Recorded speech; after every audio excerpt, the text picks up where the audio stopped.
자, 이어서 오늘의 작전 들어가 볼 텐데 오늘의 작전은 외국인 투자자들의 수급에 대해서 한번 살펴보도록 하겠습니다.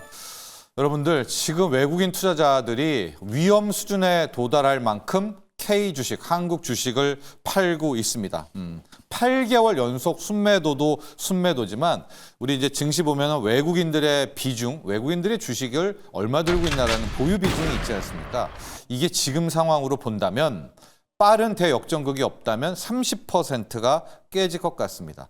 뭐 한때 44, 40, 38, 35 최근 8개월 연속 순매도에 계속 줄다가 31%까지 왔거든요. 근데 지금 4월 첫째 이 두째 주 2주간 판 거 보면 30%가 깨질 가능성도 매우 높은데 과거에 그럼 이 외국인 비중이 30%가 깨진 적은 언제였나? 금융위기였습니다.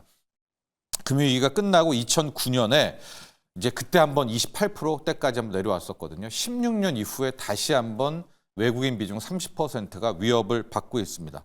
외국인들 왜 이렇게 많이 파나? 일단 먼저 얼마나 팔았는지 현황을 보도록 할게요.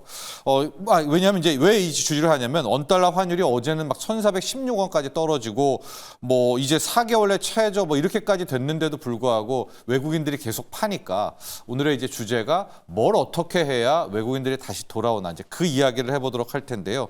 왜냐하면 우리가 지금 생각하는 왜 자꾸만 외국인들과 환율을 언급을 하냐면 환율이 떨어지게 되면 이제 뭐 달러 약세 원화 강세잖아요. 뭐 달러를 굳이 들고 필요가 없으니까 이 돈을 가지고 외국인들이 이제 한국 증시 이머징 마켓에서 들어온다면 이게 K 증시를 상승하는 그런 원동력 때문에 저희가 환율을 계속 언급을 했는데 지금 어제는 1,410원대까지 왔고 오늘도 1,420원대 여기에서 더 상당히 좀 안정을 차지할 것으로 보여지고 있거든요. 그래도 외국인들이 팔고 있기 때문에 이제 이 흐름을 좀 체크를 해 보려고 합니다.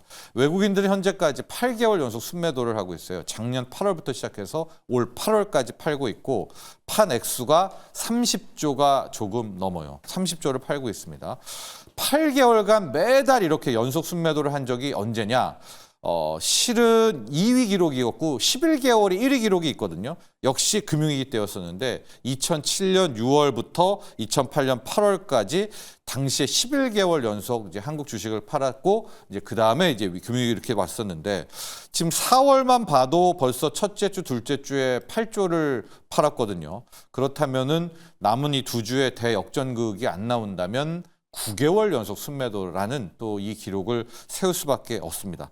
자, 그래서 외국인들이 뭐 하면 진짜 살까? 뭘 어떻게 해주면은 한국 주식을 살까라고 해서 이제 크게 한 4가지 조건을 체크를 해보고 이 중에도 적어도 두 가지 이상은 좀 돼야 외국인들이 좀 돌아오지 않겠나라는 이제 상황을 봤습니다.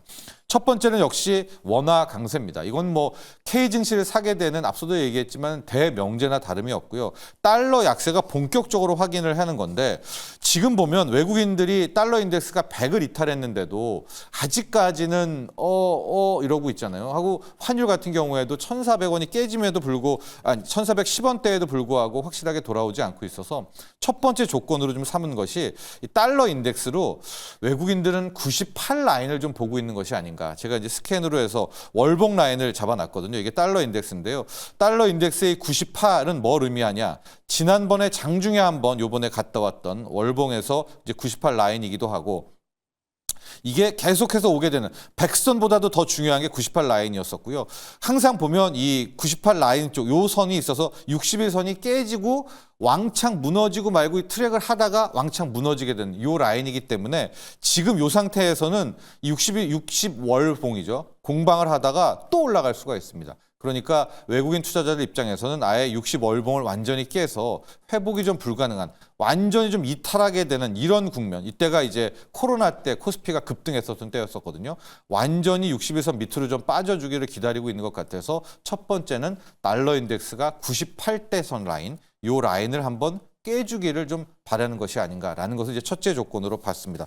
그래서 아직은 좀 기다려야 되는 거죠. 미미한 99 라인으로는 좀 만족을 못하는 것이 아닌가. 첫 번째 달러 인덱스 이제 98선을 볼 수가 있겠고요. 두 번째는 10년물 국채금리입니다. 이 10년물 국채금리도 뭐 여러 차례 얘기했고 뭐 조금 있다가도 얘기하겠지만은 스콧 베센트도 그랬고 간밤에 크리스토퍼 윌러 이사도 이 금리 시장, 금리 떨어뜨리려고 안간힘을 쓰지 않습니까?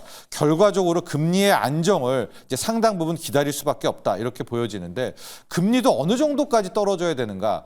직전에 떨어졌던 부분이 역시 그 3.8% 라인이었었잖아요. 저는 국채 금리도 역시 3.8대까지는 외국인들이 좀 불안하다라고 보고 있어서 이거는 이제 10년물 국채 금리에 대한 차트인데요.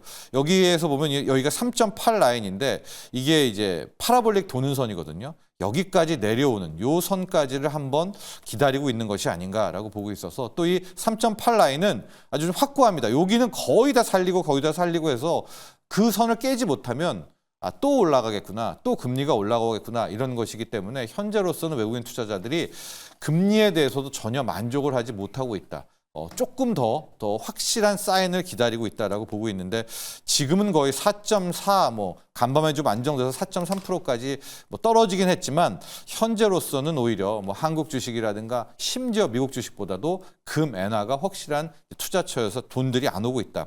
셋째는 위안화입니다. 지번에 위안화도 얘기했지만 위안화가 지금 어떤 것을 이제 꿈꾸냐면 위안화 약세를 통해 가지고 관세 쇼크를 커버하려고 이제 이런 계획을 꿈꾸고 있지 않습니까? 그렇기 때문에 언제든 인민은행이 위안화 약세를 시도한다면 원화 약세도 같이 빨려 들어가잖아요. 그러면은 지금 우리는 원화 강세를 기대하고 있는 게 순간적으로 좀 날아가고 있기 때문에 이 위안화 부분에 있어서도 외국인들은 만족하지 못한다라고 보고 있어서 위안화는 계속 말씀드렸지만은 이 7.3 위안 여기에서 지금 계속 간당간당 움직이고 있어요. 7.2 여기 밑으로 완전히 떨어져야 됩니다. 이게 위안화가 있는데 위안화 입장에서는 거의 앞에 6자까지 한 6위안 때까지만 보여주면 외국인 투자자들도 이제는 위안화 강세, 원화 강세가 확실하다라고 할 텐데 지금은 7.3, 7.2 여기서만 계속 언저리에서 움직이고 있기 때문에 이런 상황에서는 외국인들의 불안감을 쉽게 달래지 못한다. 그래서 외국인들은 더 확실한 위안화 강세를 노린다. 그리고 마지막 네 번째가 정치 불확실성입니다. 우리 조기 대선 7호 일정은 됐지만은 아마도 외국인들 입장에서는 5월, 6월 조기 대선 되고 좀 더 국민들 안정되고 이런 모습까지를 보려는 것이 아닌가라고 해서 이 네 가지 측면 때문에 무차별적인 순매도를 하고 있는 것이 아닌가라고 보고 있습니다. 이 중에서 그럼 하나를 뭘 봐야 되냐? 저는 금리라고 보고 있습니다. 미국의 10년물 금리가 일단은 지금 저 요동치는 게 좀 마무리돼야 돼요. 최소한 4%는 밑으로 내려와야 된다. 3.8을 깨지 않더라도 다시 4.1, 4, 3.9 요 레벨로 떨어지는 신호만 봐도 외국인 투자자 이 매도세는 좀 멈추지 않을까라고 봐서 지금 자칫하면 9개월 연속 순매도가 됩니다. 이 언저리에서 좀 외국인들의 매도가 멈추기를 또 한번 기대해 보도록 하겠습니다.